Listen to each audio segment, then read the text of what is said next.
Her daughter-in-law rehomed her dog while she was under anesthesia. Her son called it a kindness.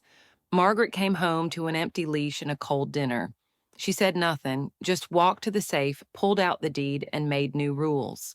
"You took what I loved without asking," she said. "Now I'm taking back everything you assumed."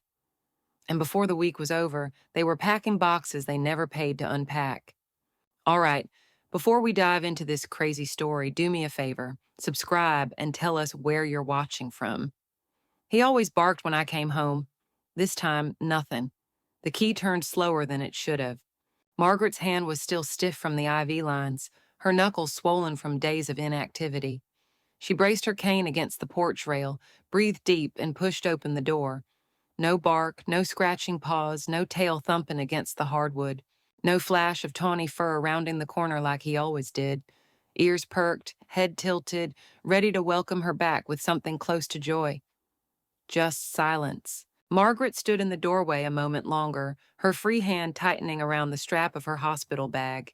The air in the house smelled like lemon cleaner and something unfamiliar, fabric softener maybe, or a candle she didn't buy.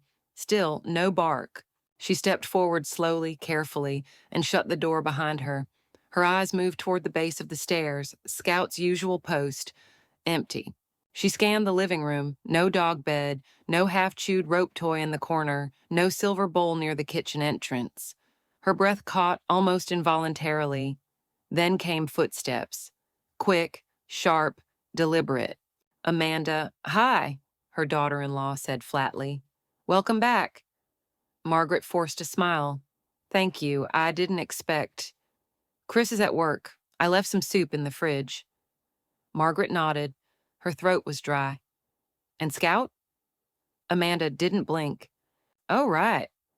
A pause, like she'd almost forgotten to mention it. "We rehomed him." Margaret blinked. "I'm sorry." "He went to a better home, quieter, no stairs, big yard." Margaret's grip on her cane slipped slightly. She steadied herself. "Without telling me?" Amanda sighed and crossed her arms. "You were sedated. Post-op, pain meds, remember? It didn't seem fair to bother you with decisions you couldn't think straight about. Besides, he was old. It wasn't safe for him or for you." "Where is he now?" Amanda shrugged. "It was one of those shelters with the senior match program. They place older dogs with older couples. It's a good fit." "A shelter?" "Not a kill shelter," Amanda said quickly, as if that would soften the blow. "They were really nice." Margaret stared at the space where Scout's bed used to be. Her vision blurred, not from tears, but from pressure rising behind her temples. 10 days, that's all she'd been gone. 10 days of painkillers and plastic mattresses and tray dinners, and now, silence. "Why didn't you wait?" she asked, quieter this time. Amanda walked past her, heading toward the kitchen. "Because it needed to be done. You weren't in a position to make that call, Margaret." "That call wasn't yours." Amanda stopped in the doorway. "Look, I know he meant a lot to you, but honestly, you needed less to worry about. You should be thanking me." Margaret didn't speak. She couldn't, not yet. Amanda continued on, her voice lighter now, as if the conversation had reached its logical end. "There's chamomile in the cabinet, and if you're up for it, we can watch something later." Margaret stared at the place on the rug, where Scout always curled up after dinner, his chin resting on his front paws. She didn't nod, didn't move, just whispered, "Without telling me." Amanda didn't answer. She'd already disappeared down the hallway, humming something tuneless. Margaret tightened her grip on the cane, walked into the living room, and lowered herself into her chair. A dull ache throbbed through her leg, but she ignored it. On the mantel above the fireplace sat a framed photo. Her, Scout, and Chris. The frame was dusty, the glass was gone, his bowl was gone. So was the picture frame from her nightstand. It wasn't just that Scout was gone, it was that he'd been erased. Margaret's feet made soft, uneven taps as she moved through the house, one hand grazing the wall for balance. The stillness felt heavy, like the air had thickened in her absence. A home should carry the residue of life. Fur in corners, water rings on hardwood, toys tucked beneath chairs. But everything felt curated. She stepped into the kitchen. Scout's bowl, stainless steel, slightly dented from years of nudges, was gone. The mat beneath it, embroidered with the word "Good Boy," was missing too. In its place was a pristine Navy runner that didn't match anything Margaret owned. She opened the pantry, no dog food. The half-empty bag of treats she used to keep near the sugar jar, gone. She turned to the fridge and opened it out of instinct. The chicken broth ice cubes she made for Scout during the summer heat, melted memory. The bottom shelf now held Amanda's pressed green juices and a labeled mason jar that read, "Overnight oats, chia only." Margaret shut the door gently and walked to her bedroom. The faint scent of rose water lingered, but something was off. The comforter had been retucked, the nightstand rearranged. Her breath caught. Scout's photo, him mid-lick in a sunbeam, was gone. In its place, a scented candle and Amanda's copy of Atomic Habits. She lowered herself onto the bed, knees aching. The dog blanket, usually crumpled by the dresser, had vanished too. From the hallway, Amanda's voice floated in, light and laughing. "Well, we thought it was time. He was just extra energy, you know." Margaret's jaw clenched. She moved with purpose now, checking Scout's hiding spots, the laundry room, under the sink. Nothing. Too clean. She hesitated, then opened the trash. Under paper and containers, she found it. Torn, crumpled. Pet surrender acknowledgement form. Name: Amanda Carver Wilson. Dog's name, Scout reason. Owner no longer able to care due to health decline in household. She dug deeper, more pieces, Amanda's handwriting on the back. Grocery list loops. Familiar. Cold. This wasn't a misunderstanding. It was deliberate. Trembling, Margaret found the shelter's number on the form and reached for the phone. "You were sedated," she said aloud. "I wasn't dead." The roast chicken was dry, over-seasoned, under-loved. Amanda carved it like a woman proving a point, not feeding a family. Margaret sat at the end of the table, upright, her plate mostly untouched. The chair where Scout used to curl up was noticeably empty. The absence felt louder than the clink of silverware. Chris cleared his throat. "How was your first day back, Mom?" She lifted her glass of water slowly. "Quiet." Amanda didn't look up. "That was kind of the point." Margaret set her glass down. Chris tried again. "You look stronger already. Those 10 days really helped." "Recovery is a quiet process," Amanda added, as if it were part of a campaign slogan. "Less movement, less noise, less chaos." "That's what the doctor said, right?" Margaret watched a piece of carrot roll to the edge of her plate. Scout wasn't chaos. Amanda finally met her eyes.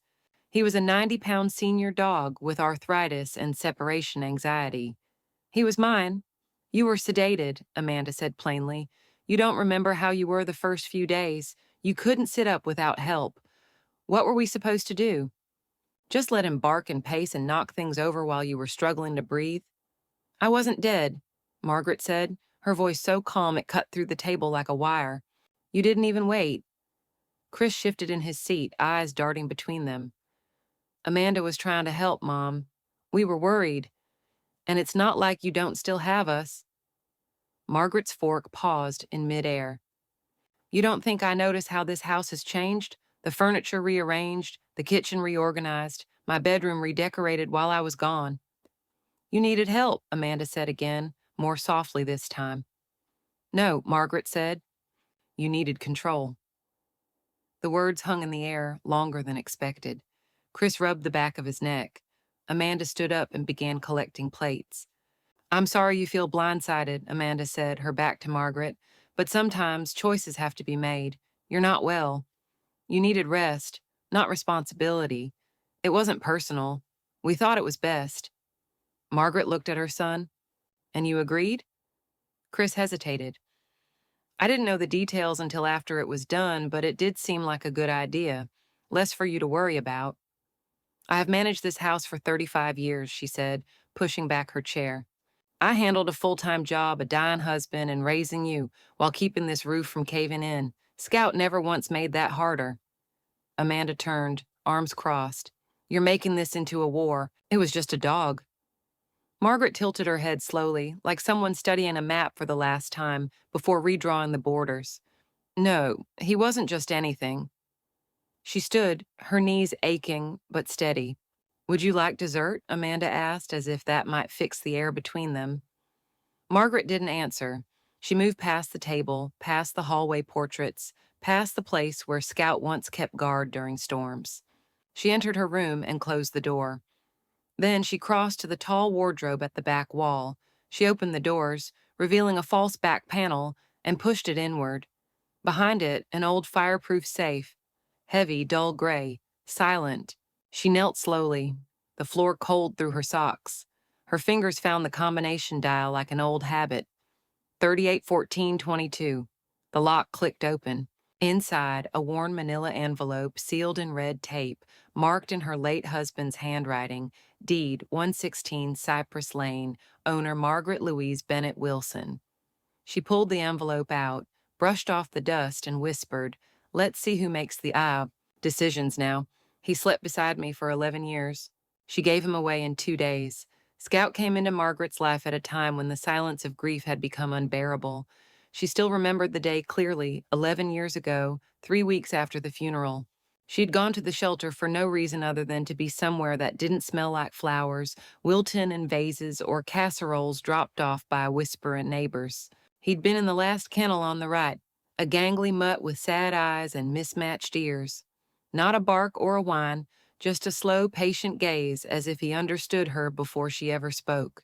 She hadn't intended to adopt that day, but when she reached through the bars and he nudged his head into her palm, she said softly, "Well, that's that, isn't it?" Now she sat cross-legged on the floor of her bedroom, an old photo album spread across her lap. The pages had gone soft at the corners, some stuck together with age, others nearly worn thin by fingertips. She turned each page slowly like a priest thumbing through confession. There was Scout curled on the rug in front of the fireplace the first winter. Scout wearing a crooked birthday hat when he turned 5. Scout perched on the porch watching Chris mow the lawn like it was his life's mission to supervise. He'd been there for everything: holidays, surgeries, empty Christmas mornings. When she retired from the library, he greeted her at the door as if he knew how hard it had been to leave behind the only other place that gave her purpose. She flipped another page, her favorite photo, Scout curled at the foot of the bed, one paw flopped over her slipper, his eyes closed in total trust. Amanda had erased that. 2 days, that's all it took. 11 years of loyalty, and Amanda had handed him off like an inconvenience. Margaret's jaw tightened. She turned the last page of the album and saw an old receipt tucked into the sleeve, a faded printout from the vet's office. Her eyes scanned the faded ink. Name, Scout. Dobb. Estimated 2012. Microchip. ID 08364188722. She stared at the number. Her fingers went to her phone. She opened her email, typed microchip registration into the search bar, and sure enough, there it was. A digital registration confirmation from nearly a decade ago, back when things still felt anchored. The confirmation email included a login. She clicked the link. The password field blinked. She typed in her old library password. Dewey 1913. It worked.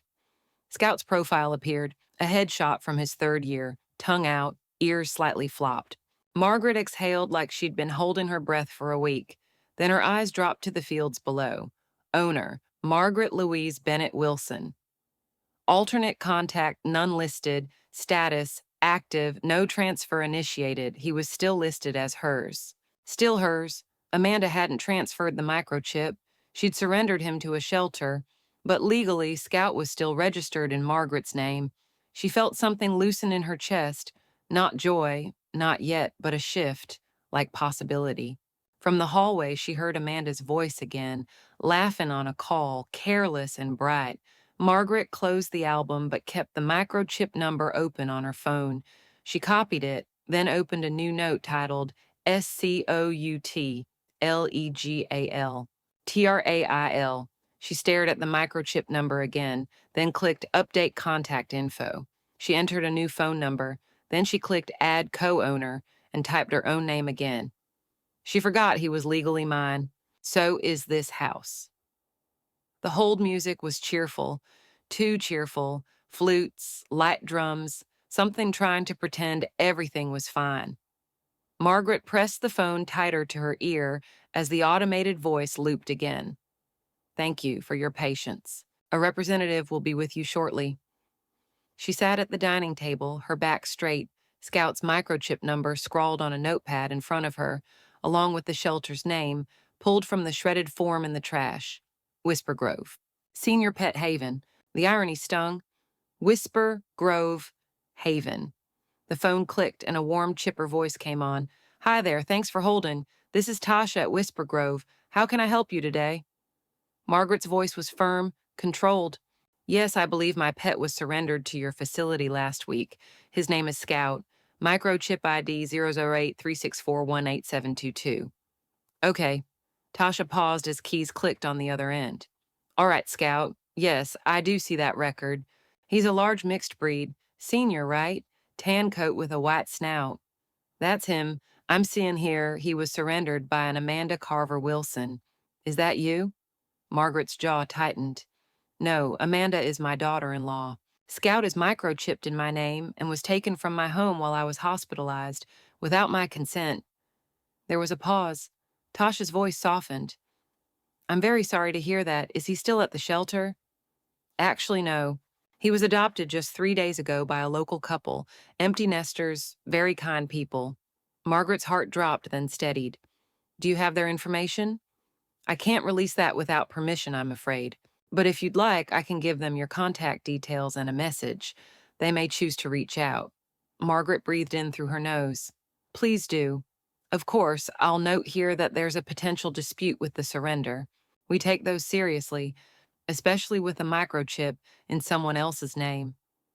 Thank you, Margaret said. You've been helpful. She hung up the phone and sat still for a moment. The silence wasn't hollow this time. It was waiting. She picked up her pen again and began writing. To whom it may concern, my name is Margaret Wilson.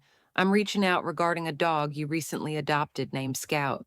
He lived with me for over a decade and was surrendered without my knowledge while I was recovering from surgery. I want to be clear. I am not demanding his return, nor do I wish to upend his life if he's found peace in your home. I am grateful someone kind took him in. I only ask for the opportunity to explain, and if you are open to it, to visit him or discuss what might be possible. He was my companion through the hardest seasons of my life, and even now, I want what's best for him. Warmly, Margaret L. Wilson, phone number and address included. She folded the letter with deliberate care, slipped it into a cream envelope, and pressed a forever stamp into the corner. Her handwriting was steady, decisive, the kind used by librarians, women who've written thousands of call numbers and obituaries alike. She walked it to the mailbox at the end of the drive, ignoring the ache in her hip. The wind picked up as she dropped the envelope in, rustling the leaves at her feet. Amanda's car wasn't in the driveway. Chris wouldn't be home until 6. Margaret stood for a moment longer, watching the red flag on the box tremble slightly in the breeze. This was no longer about Scout alone. It never had been. Amanda had treated Scout like furniture, something she could move out when it clashed with the decor. But Scout was Margaret's, by law, by bond, by memory. And so was the house Amanda took for granted every time she set down her keys like she owned the place. Margaret stepped onto the porch and paused at the door, her hand brushing the brass knob she and Harold installed 30 years ago. Property isn't just what you own, she thought. It's what you're willing to defend. Inside, she reopened the safe and pulled out the original mortgage contract. She circled one line in red. Owner reserves full rights to revoke occupancy at any time. They said they'd stay 2 months. It's been 3 years. She stood in the doorway of the spare bedroom, now Amanda's room. The yellow walls were covered in taupe decals and mood boards. Her lace curtains gone, the quilt she'd stitched with her sister missing. The room had been rebuilt in someone else's image.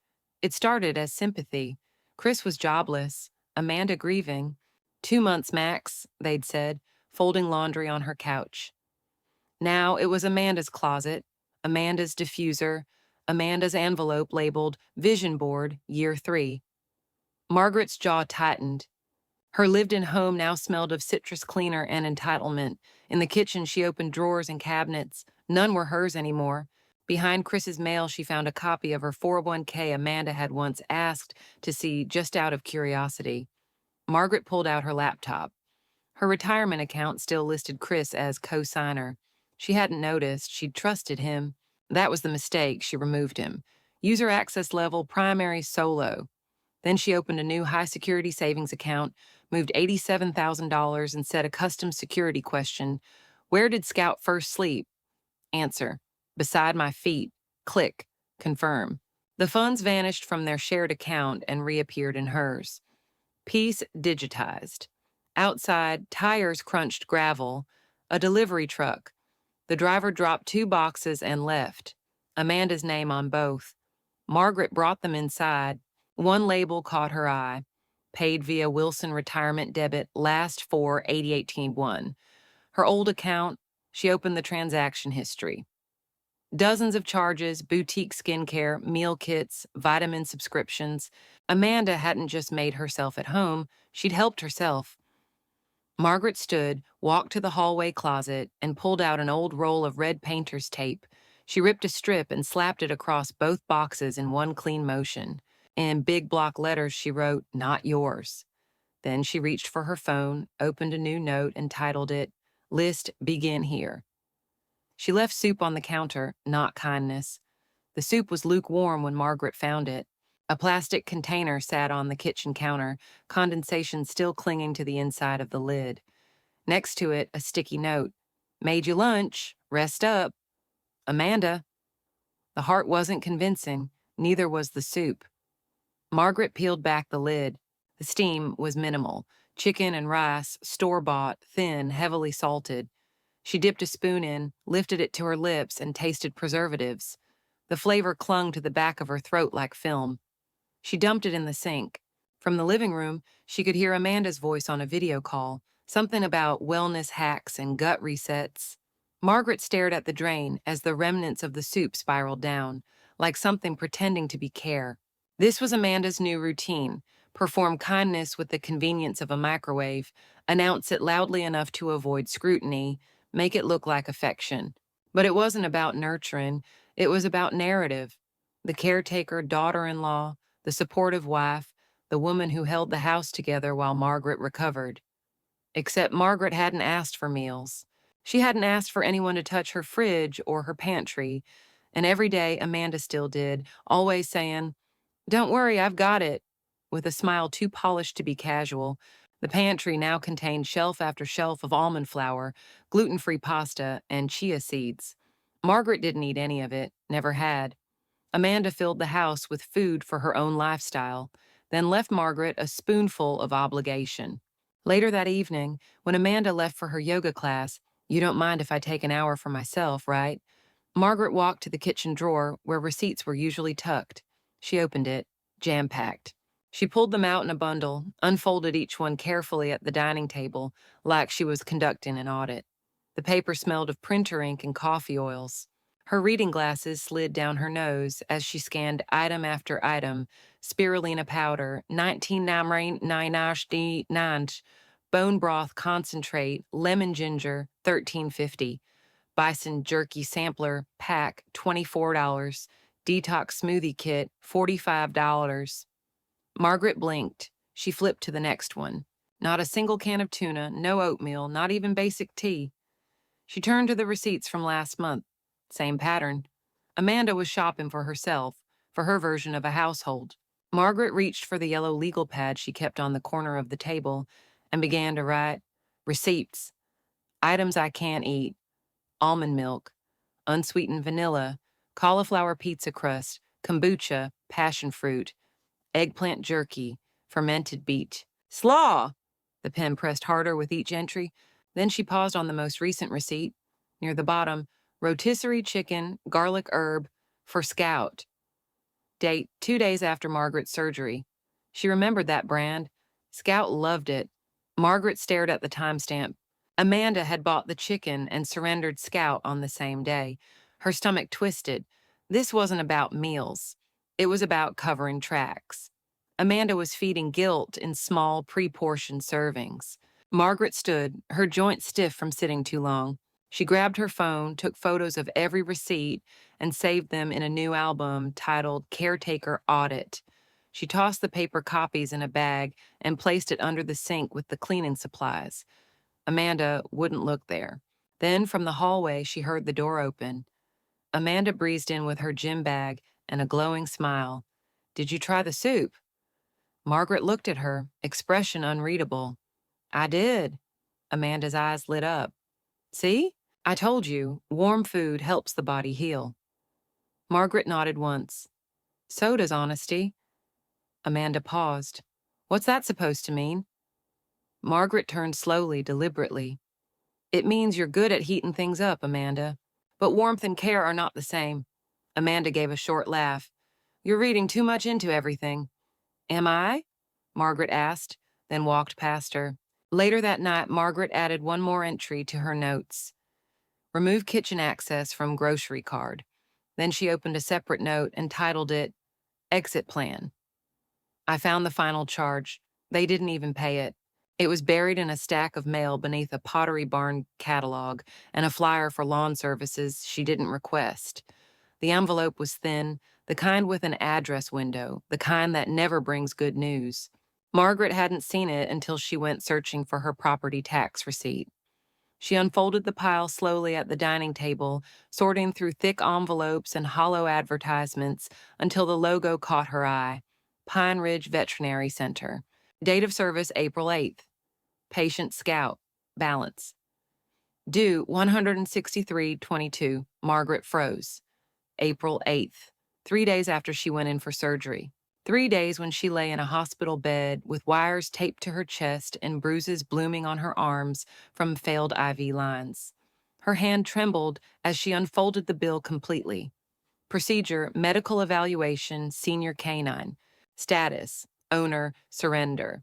Decline in owner's health cited as reason. Authorized by Amanda Carver Wilson. Notes, owner is no longer capable of consistent care. Surrender is in pet's best interest. It was all there, not just the lie, the rewriting. Amanda hadn't just given Scout away. She drafted a case for why it had to happen. And she'd done it under Margaret's name. The bill remained unpaid. Margaret rubbed the corners of her eyes. The fluorescent kitchen light flickered slightly above her.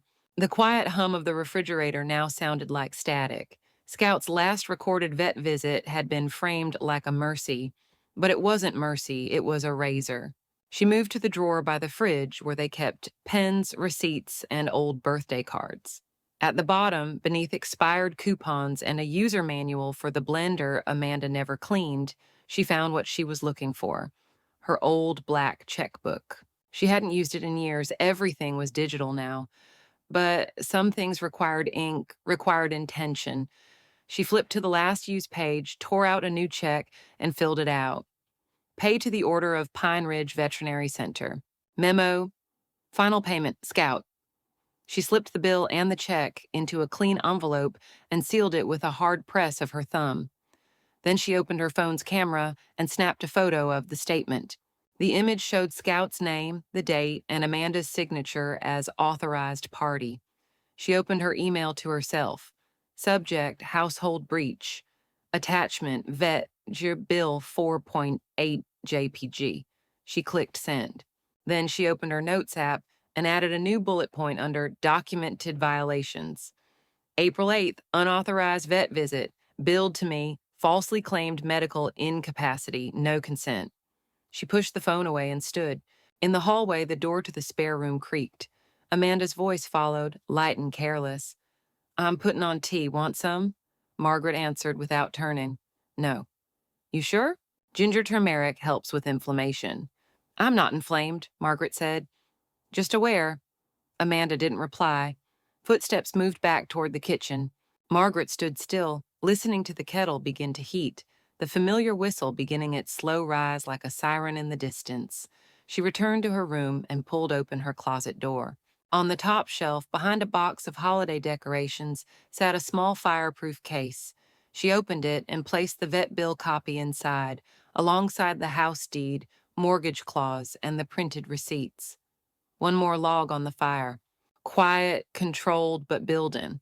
She clicked the case shut, then whispered to herself, "Next time she rewrites my story, she'll be the one paying for it." He wagged his tail. I nearly wept. The yard was deep and green, bordered by rose bushes and a white picket fence too clean to be real. A bird feeder swung lazily from a maple tree, the wind teasing chimes into gentle conversation. Margaret stood on the sidewalk just past the driveway, hands buried deep in her coat pockets. Her heart beat faster than it had in weeks, not with panic, but with something rarer, hope laced with fear. She'd gotten the call 2 days after sending her letter. "Hi, this is Lila," the woman on the line had said. "We adopted a dog named Scout last week. We got your letter and we'd love to talk." And now, here she was, facing the wooden gate. The door to the house opened, and a woman in her early 60s stepped out, wearing jeans, sneakers, and a kindness that didn't feel rehearsed. "Mrs. Wilson?" Margaret nodded, her throat too tight to reply. Lila opened the gate slowly and gestured her in. "He's in the yard."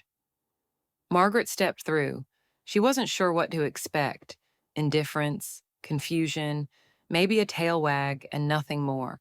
But the moment Scout saw her, his body froze for a heartbeat, then exploded into motion. He bounded across the grass, his limbs still a little stiff with age, but moving as if nothing else mattered. His bark cut through the spring air, joyful, unrestrained, the sound of recognition. Margaret dropped to one knee just in time for him to barrel into her. His fur was just as coarse as she remembered, his breath warm with chicken and kibble. He licked her chin, her cheek, her face, whimpering with each press as if trying to say, "Where have you been?" She buried her face into the curve of his neck. "Oh, baby," she whispered. "You're okay." Her knees ached against the ground, but she didn't move. "Not yet." Lila watched quietly from the porch. "He recognized your scent the moment the letter came." He sniffed it, wagged his tail, and sat by the door. Margaret looked up, brushing at her eyes. "You've taken good care of him."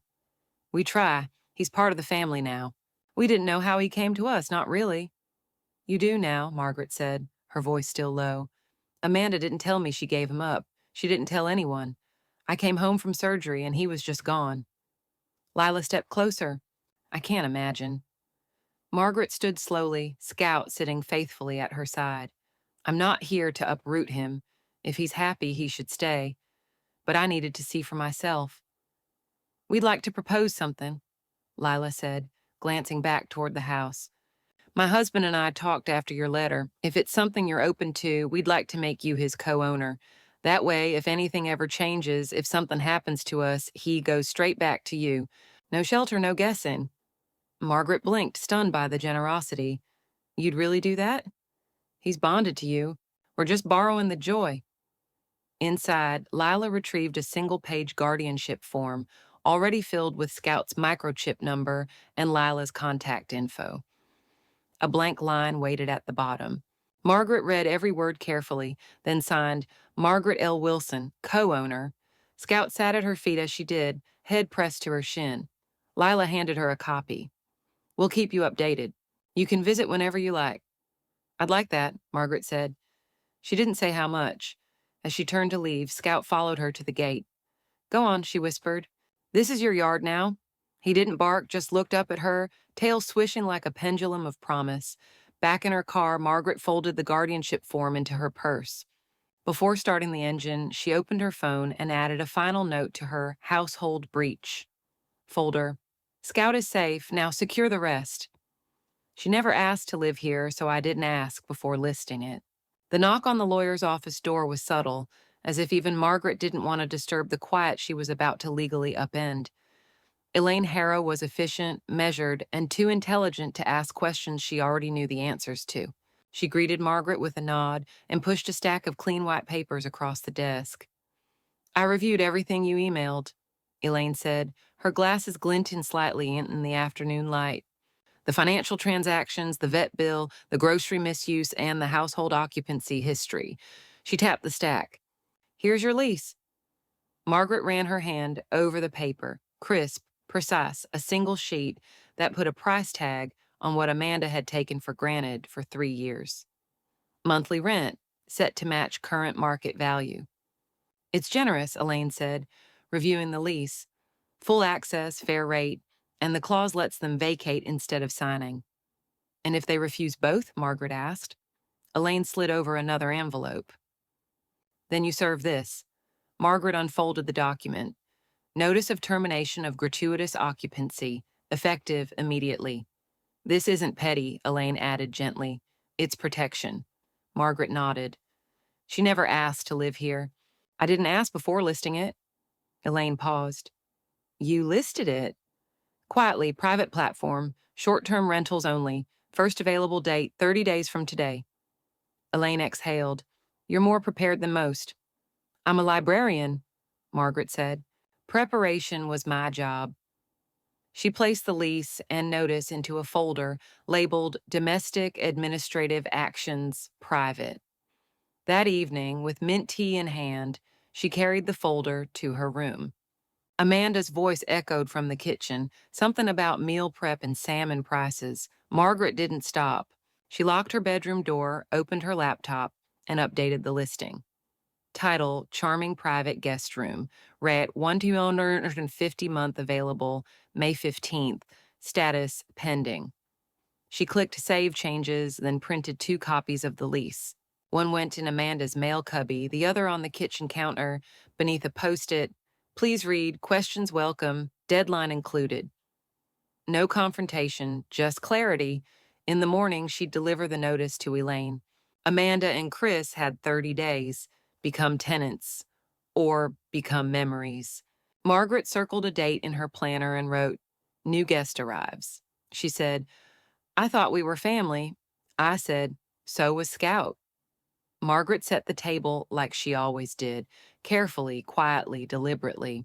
Forks aligned, water glasses filled to the same level, cloth napkins folded in soft triangles, pressed flat like secrets. She placed the roast chicken in the center, surrounded by roasted root vegetables. It smelled right, garlic, rosemary, a little too much pepper, but the warmth didn't reach the room. Not tonight. The notice sat beneath Amanda's plate, folded neatly in a blank envelope. The lease unsigned rested under Chris's. They didn't notice right away.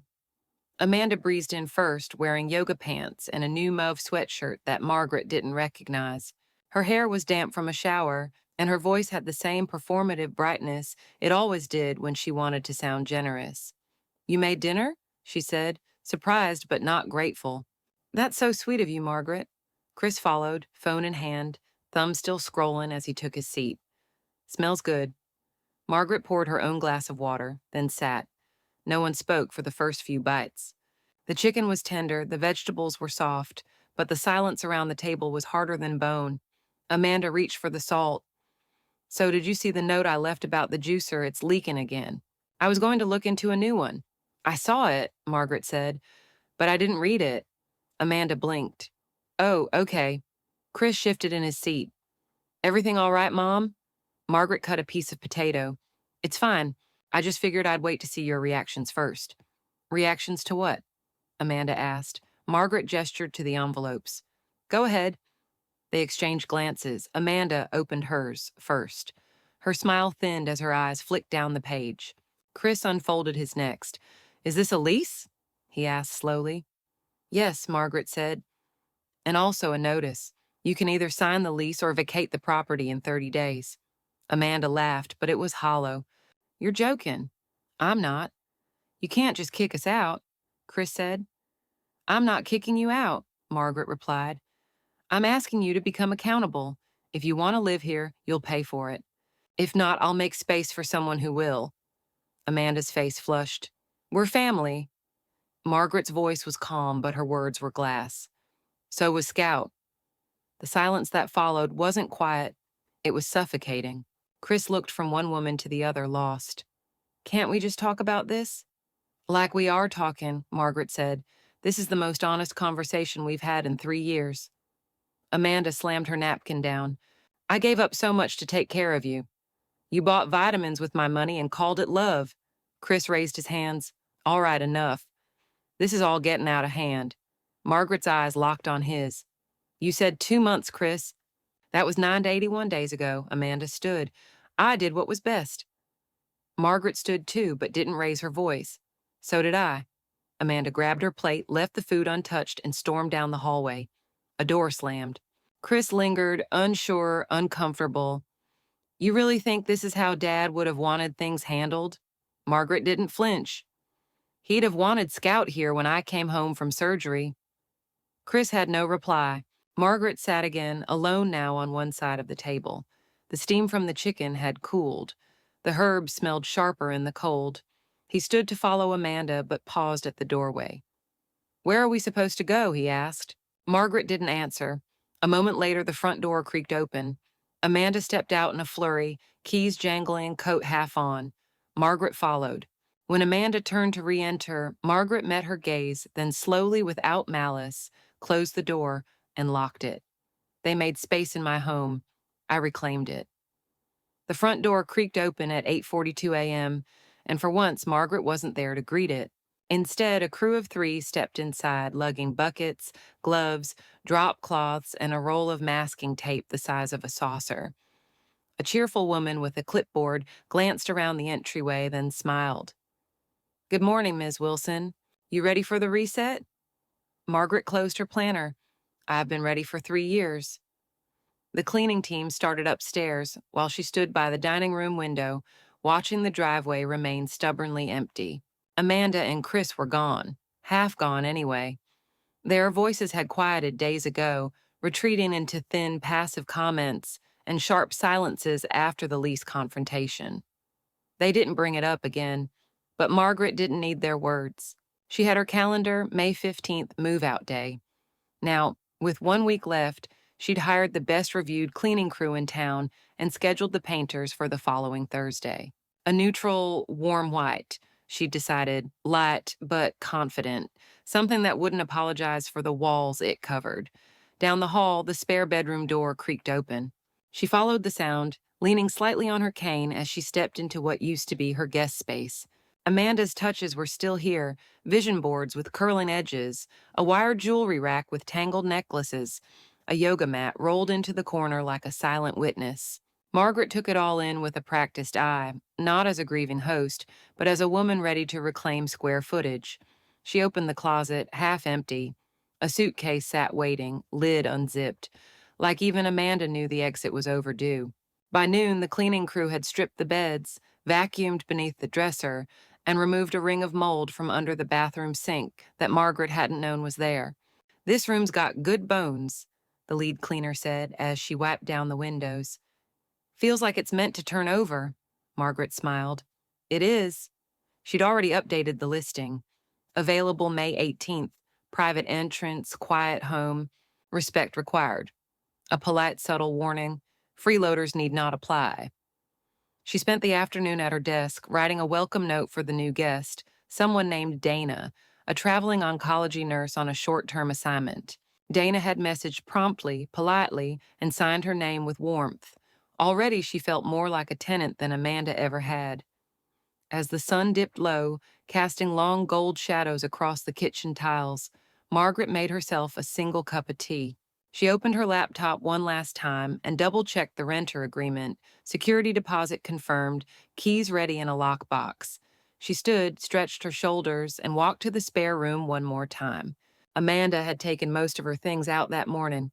A few items remained on the dresser, a half-used essential oil, a ceramic dish with loose change, and an open magazine folded to an article titled, Toxic People When Distance is the Only Option. Margaret laughed under her breath. Not bitter, just accurate. A ping echoed from her phone. She picked it up and opened Instagram. Amanda's latest story, still warm with the timestamp, a selfie from the driver's seat of her car, lips slightly pursed in a pout. Text overlay in white. Some people can't be helped. Sometimes peace means letting go. Margaret stared at the screen for a long moment, then tapped her finger and muted Amanda's profile forever. She walked outside to the garden, where the air was cool and Scout's collar still hung from the wind chime. Then, without hesitation, she pulled out her phone again and typed into her calendar. Dana arrives. Fresh start begins. They left his collar in the trash. I kept the name tag. The bag was half-zipped, half-heartedly tossed beside the garage door, one of the last Amanda left behind. Margaret hadn't planned on looking through it. She'd meant to toss it out with the others. But something made her pause. Maybe it was the weight of it. Maybe it was instinct. She knelt, unzipped the bag, and pulled back a pair of mismatched gym shoes. Beneath them, a tangled charger cord, an expired lip balm, and a half-used shampoo bottle rolled loosely in the corners. It smelled faintly of eucalyptus and resentment. Then she saw it. The blue nylon collar curled in on itself, frayed at the edges. Scout's collar. It had no business being here, no dignity. It deserved not to end in a garbage bag. Margaret pulled it out slowly, the name tag clinking faintly against the plastic buckle. She turned it over in her hand. The silver disc still bore the engraving. Scout, if found, call M. Wilson. Her breath hitched. She hadn't seen it since the day she went into surgery, since before Amanda rewrote the family's loyalty with a pen and a forged surrender slip. She stood, brought the collar inside, and sat at the dining table, where she'd once laid out contracts and betrayal like dinner.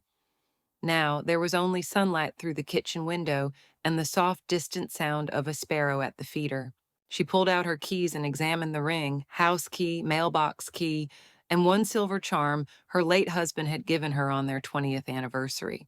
She slid the tag between them carefully, pressing the tiny split ring open with her thumb, threading Scout's name into place. The collar itself she folded neatly, wrapped in tissue, and placed inside her fireproof box, next to the guardianship form and the lease agreement, a record of what had been taken and what had been returned. Later that afternoon, she walked through the freshly painted hallway. The air still held the clean scent of primer, wood, and lemon polish. The guest room looked brand new bedding, new curtains, new rules. The closet stood empty, doors open like arms.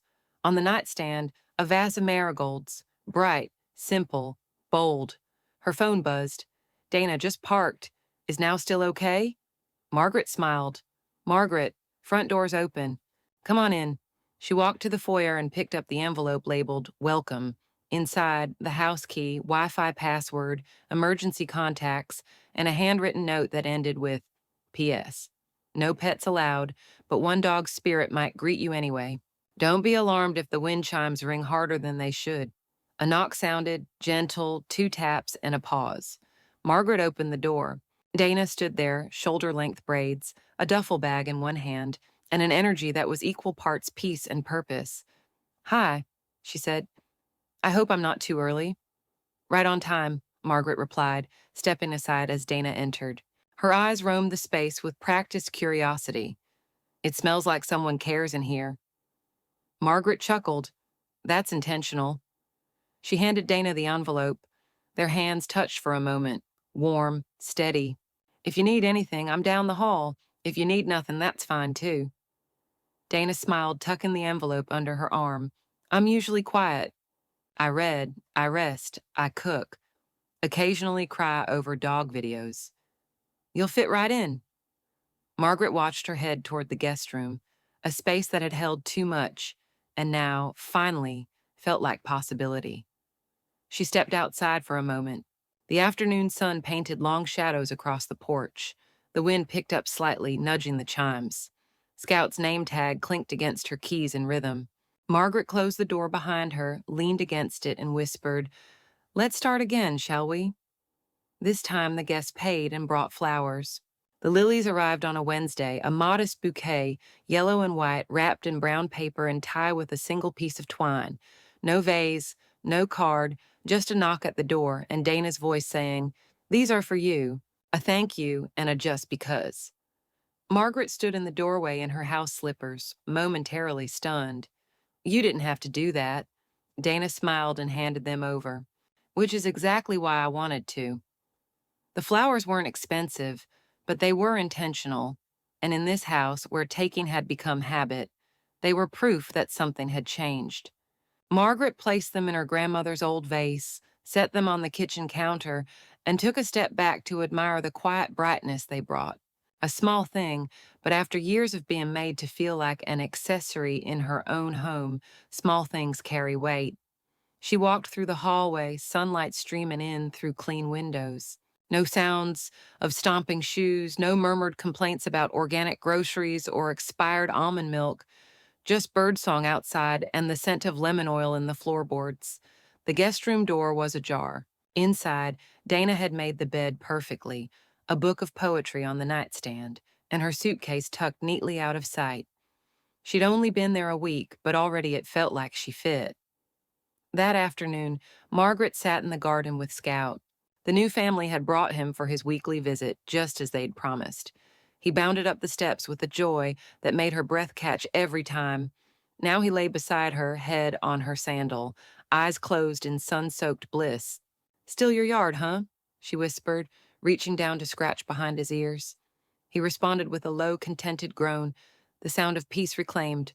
The gate creaked slightly as the wind picked up, and Margaret leaned back, feeling it rasple through the loose fabric of her blouse. The chimes danced above her, Scout's tag now part of the melody. She checked her banking app. The retirement account was untouched. The new one, locked and secure, showed a quiet string of deposits from Dana's monthly rent. Not much, but more than financial, it was respect, finally returned to form. That evening, as Dana made herself tea in the kitchen and Margaret settled onto the couch with a crossword, her phone vibrated on the end table. She glanced at the screen. "Chris, hey, Amanda and I were wondering if we could talk sometime." "Not about the house, just talk." Margaret stared at the message, her thumb hovering over the reply button. The room was warm, not just from the sunset filtering through the blinds, but from the absence of tension, from the clear air, from a space no longer filled with pretend gratitude or whispered resentment. She read the message again. Not about the house. That was almost worse. She turned off the screen and let it sit in the background. Dana's kettle whistled softly. The smell of cinnamon and chamomile drifted toward the living room. Margaret rose and stepped into the hall. Dana was pouring hot water into a mug shaped like a sun. She looked up. "Want some?" she asked. Margaret nodded. "Yes, I think I do." As Dana handed her the mug, she added, "Your house feels like somewhere people come to rest." Margaret smiled, lifting the tea. It wasn't always. She returned to her chair, set the mug beside her, then picked up the phone again. The message still waited, unread. She typed a reply, paused, deleted it, then typed something else, short, deliberate. "You can come by Sunday. Dana will be here, just so you know." They gave away my dog. I gave away the free ride. The grass was dewy beneath Margaret's feet, and the sky hung low in that soft pastel way only spring could manage, half blush, half promise. Scout's paws left light impressions in the soil as he bounded ahead, nose twitching, tail high. It was morning, early, quiet, the kind of quiet that felt earned. Margaret walked slowly, letting her cane drag slightly behind her on the stepping stones as if she didn't want the walk to end too soon. Her other hand held the leash gently, though Scout didn't tug. He didn't need to. He stayed close now as if he knew this yard had been wrestled back for both of them. The flower beds she'd once let fall into disrepair were now neat again. Some perennials, a patch of lavender, a stubborn little rose bush that had finally bloomed after years of refusing. Like her, slow to return, but impossible to keep down. The back gate creaked as she opened it, and Scout moved forward with soft urgency, his nose pressed against the grass, then the tree he used to mark every morning. He looked over his shoulder and wagged once. "Still yours," Margaret said, a smile tugging at the corner of her mouth. "But you're sharing it now." She glanced up at the second-story window where Dana had hung a stained glass suncatcher. It spun in the breeze, scattering prisms across the house siding, dancing on the walls of a space that had finally learned boundaries. Margaret took a breath. The air was fresh, not just with the scent of earth and early flowers, but with stillness. There was no tension pressing in from behind closed doors, no quiet conversations with words unsaid, no eggshells underfoot. Just the garden, just Scout, just her. She sat down on the bench under the willow tree, her husband's old bench, the one he'd sanded and restained one summer when they still shared mornings like this. Scout curled beside her, resting his head on her knee with a huff. She reached into her sweater pocket and pulled out her phone, scrolled briefly, stopped at the name, Amanda Carver Wilson. The photo icon was still that over-filtered beach shot Amanda had used for everything. Waves, sunglasses, perfect angles. Margaret stared at it a moment, then pressed edit contact. She didn't hesitate. Delete contact. Yes. The name disappeared, leaving only space where it used to be. Her thumb hovered a moment longer, then she opened her photo album, scrolled past receipts, documents, screenshots, found the old photo of Scout, the one on the porch, head tilted, eyes warm, name tag shining. She set it as her lock screen. Scout shifted, pressing closer. Margaret laughed gently. You know, she murmured, stroking his fur, they gave you away like you were something broken. He blinked up at her, content. But you weren't, and neither was I. A light breeze stirred the chimes hanging from the porch, Scout's old collar ringing gently between brass tubes. She watched it sway, a rhythm like a memory returning home. From inside the house came the low sound of Dana's morning playlist, soft jazz, something with a saxophone, slow and unintrusive. The clink of a spoon against ceramic followed, then quiet again. A good guest, a real one. Scout stood and nosed at Margaret's palm, asking with his eyes what came next. Let's do one more loop, she said, rising, then breakfast for both of us. She walked slowly, deliberately, her spine straighter than it had been in years. They reached the garden path again, sunlight cut between the branches and painted gold across the top of her silver hair. Home means something again, she said aloud, just for him. Doesn't it? Scout barked once, quiet, sure. They removed what I loved, I removed what I tolerated.